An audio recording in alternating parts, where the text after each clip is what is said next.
আসসালামু আলাইকুম। আমার নাম মাইদুল শেখ। আমার বাড়ি মুর্শিদাবাদ। আমি সমীর স্যারের একটি ইউটিউবে ভিডিও দেখি যে মানুষ কিভাবে প্রাকৃতিক খাবার খেয়ে মানুষ রোগমুক্ত থাকতে পারে। তারপর আমি স্যারের সাথে যোগাযোগ করি আমার থাইরয়েড ও সুগারের জন্য। আমার থাইরয়েড প্রায় 8 বছর এবং সুগার প্রায় 8 মাস। সুগার মাপার পর 400 ছিল। স্যারের কাছে চিকিৎসা নেওয়ার পর এখন আমি পুরো সুস্থ আছি, কোনো ওষুধ ছাড়াই।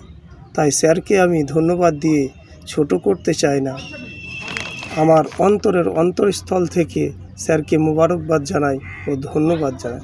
স্যারের জন্য আমার মনের গভীর থেকে দোয়া রইল।